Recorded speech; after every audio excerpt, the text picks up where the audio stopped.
There were plenty of messed up things about the American Revolution, which was far more complicated than just redcoats versus blue. Here are just a few facts that didn't make it to your history classroom. Taxation without representation. Yeah, well, actually, that part was wrong. The Tea Act of 1773 that kicked off the infamous Tea Party was technically a tax cut, not a tax hike. Look, it's complicated. The tax cut wasn't designed to help regular Joe the tea drinker. It was actually to protect the bottom line of the British East India Company, which may have been the most powerful corporation in history. Normally, British tea merchants sold tea to American traders in London at a markup, who would then sell the tea to colonists. The British eventually realized that they could just sell their own tea to Americans, cutting out the middleman. And by cutting taxes on company tea, the British government made it possible for them to undercut the prices offered by merchants and smugglers who'd long brought untaxed tea into the colonies. Colonists saw this as a move to impose a monopoly that could leave them more dependent on Britain and undercut the protests against a lack of representation without taxation. That catchphrase was a bit too awesome to go so gently into the night, and no undercutting the black market by driving prices down just doesn't have the same ring to it. Organized protests in several colonies forced merchants to drive East India Company ships back to the mother country with all their tea still aboard. And Massachusetts colonists, including Samuel Adams, were hoping to do the same. But the colonial governor Thomas Hutchinson wouldn't permit the ships to leave, and Adams told an assembly that there was no hope of changing his mind. Soon after, the Tea Party broke out, with thousands of onlookers watching as their fellow Bostonians tossed the precious tea into the harbor. The musical Hamilton has done a lot to restore the Marquis de Lafayette's place in American history, but the French weren't the only foreign powers to support the colonies against Britain. Spain, France, and the Dutch Republic were all keen on checking the expansion of British power, and they all offered aid of one sort or another to the rebels. Spain sent arms early in the conflict and later entered a formal agreement with France to support the revolution. And Dutch merchants, albeit without official government permission, ran supplies and arms to the colonists. As the revolution dragged on, Britain was increasingly tempted to focus on new conquests rather than try and hold on to 13 colonies. A series of peace agreements around the globe saw America, Britain, Spain, and France all come away with something they wanted. But unfortunately for the Dutch, they ended up worse off after the conflict. The Founding Fathers knew their revolution was part of a broader international war, but over the course of the 19th century, American history books began forgetting the key roles played by their foreign allies. The British and French held more territory in North America than just the original 13 colonies, including some of what's now Canada. So why didn't the Canadian colonies join the US in the fight for freedom? It's never going to happen. Not wrong, mostly, but it wasn't for lack of trying on the rebels' part. The American colonists tried to convince them. And when that didn't work, the Continental Army made a lackluster and ultimately embarrassing attempt to invade Quebec, bringing with them a note from George Washington telling them to protect the Québécois. But in the great French tradition of non merci, we're good, they were semi-politely rebuffed. But the American colonists were nothing if not scrappy and perhaps a little entitled. So 2 years later, the Continental Congress ruled that Canada could join them as a state whenever it wanted without needing a 9-vote majority by the other states. The Canadians were, and remain, absolutely not interested. Well, except for Alberta, but that's for another video. Look, wars cost money, lots of it. Unsurprisingly and inconveniently, trade, particularly with Britain, collapsed immediately after the war. But the fresh new Articles of Confederation neglected to give Congress authority to collect taxes, and creditors wanted payback.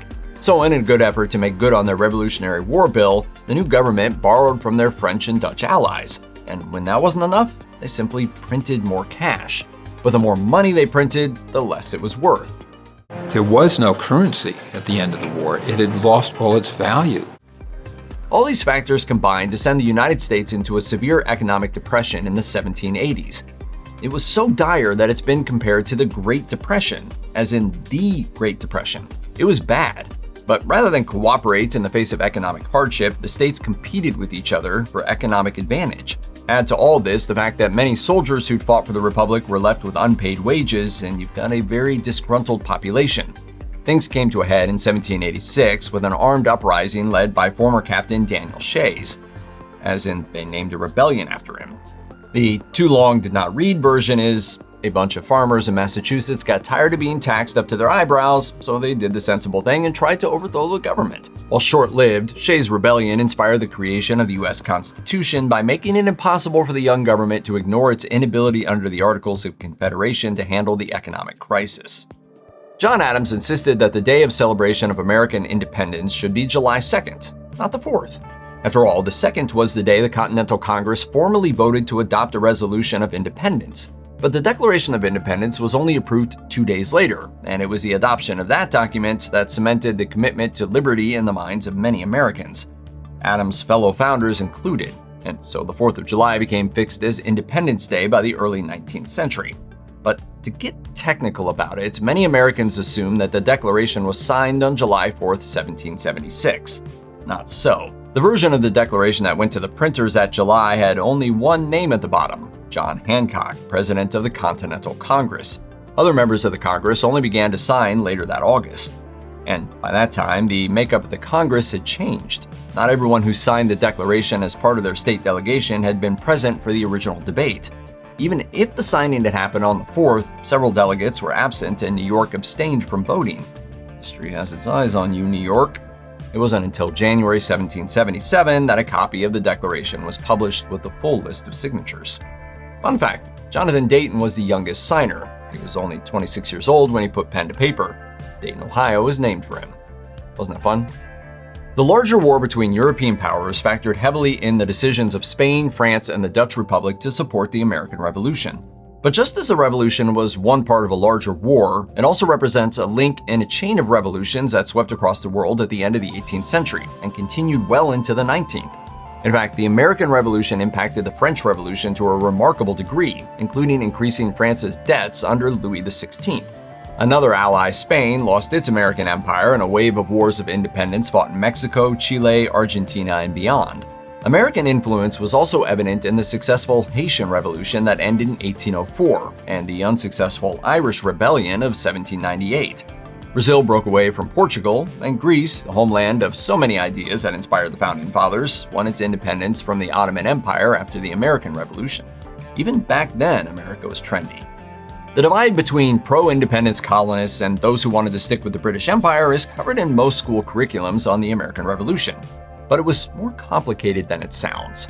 While democratic practice wasn't new to the colonies or to the British by the time of the American Revolution, it was far from a given that the United States could sustain a republic, or that everyone who even fought for independence wanted one.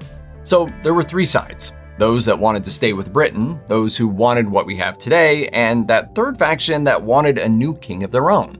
A number of Continental Army soldiers wanted to establish a constitutional monarchy with an American-born monarch. One even wrote to George Washington in 1782 encouraging the general to crown himself king. The poet Robert Frost once remarked that George Washington was one of the few men in all of human history who was not carried away by power. Thank goodness for that. Even after Washington firmly refused, the dream of an American monarchy didn't die. Tempted by an oxymoron known as enlightened despotism, a group led by Continental Congress President Nathan Gorham approached Prince Henry of Prussia about the king job. Henry declined just as Washington had, wisely intuiting that a people who just fought for independence from one king wouldn't be keen on another, although he did slyly suggest they ask the French instead.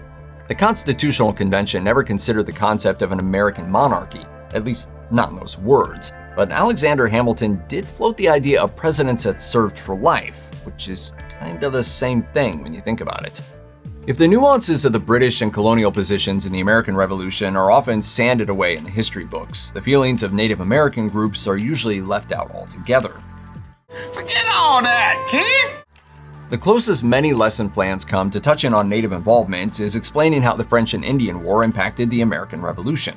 But natives were an active force in the conflict on both sides. Before the Revolution, the British government tried to keep the natives and colonists separated to prevent fighting.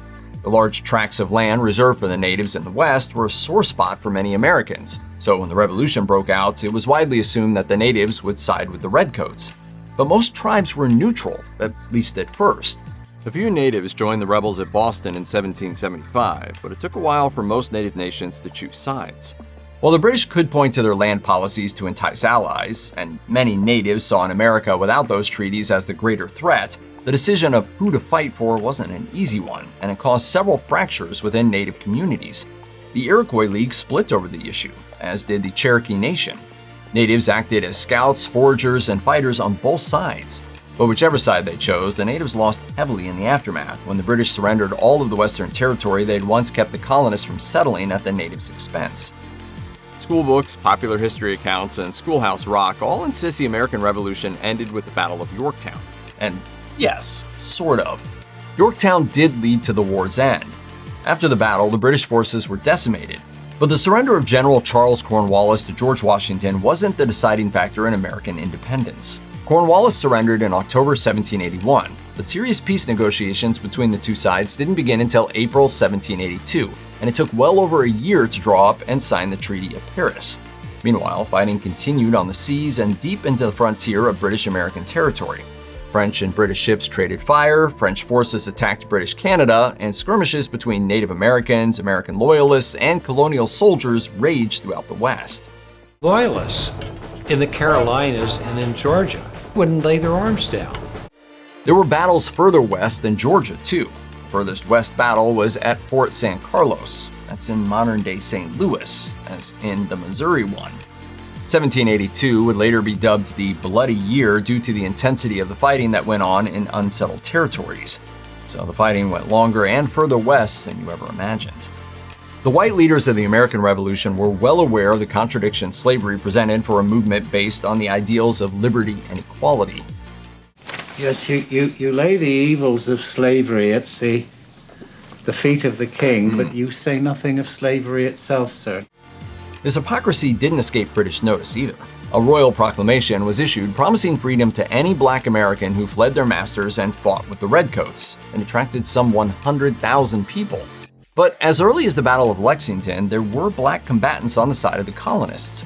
At first, some black Americans held out hope that the Founding Fathers' vision of America would mean their freedom. Even when that proved otherwise, between 5,000 and 8,000 African Americans participated in the revolution in some capacity. Not all of the white revolutionaries were thrilled by this, however. There was a real fear of arming slaves, even for the sake of independence, and the racism prevalent at the time left many in the Continental Army doubtful of the abilities of black soldiers. But as the war went on and colonial manpower was in short supply, they had no choice but to accept black men into the Army and Navy, and many served with distinction and won their freedom by the war's end.